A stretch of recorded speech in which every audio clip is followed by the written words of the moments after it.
C'est une intervention beaucoup plus rapide qui se fait en dedans de quelques minutes.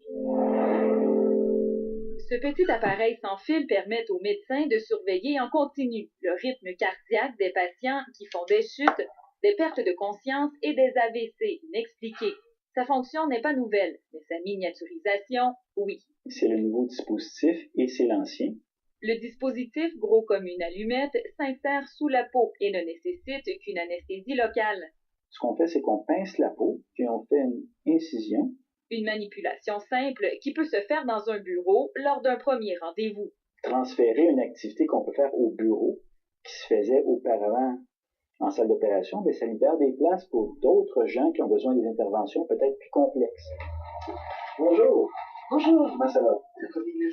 Louise Leduc a perdu conscience 7 fois en 1 an. Elle est l'une des premières patientes de l'Institut de cardiologie à se faire implanter le nouveau moniteur cardiaque miniature. C'est pareil comme quand on va au garage, ils vont brancher l'auto sur un moniteur, puis ils voient, bon ben là c'est la même chose dans le fond, hein, ils vont vouloir voir qu'est-ce qui se passe en dedans. Puis le pire qui peut aller, c'est que ça révèle rien. Depuis 2007, l'Institut de cardiologie a amorcé un virage vers la technologie sans fil. Moniteurs cardiaques, défibrillateurs et stimulateurs, qu'on appelle pacemaker, fonctionnent par Wi-Fi et ondes cellulaires. Ces petits appareils envoient un signal à un moniteur qui retransmet à son tour les données vers l'hôpital.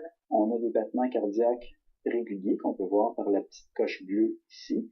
Et ensuite, il y a une pause, une absence de battement cardiaque pendant plus de 2 secondes qui explique la perte de conscience chez ce patient. Une alerte est envoyée lorsqu'il y a une anomalie. Les visites tous les 3 mois pour la lecture de données ne sont donc plus nécessaires.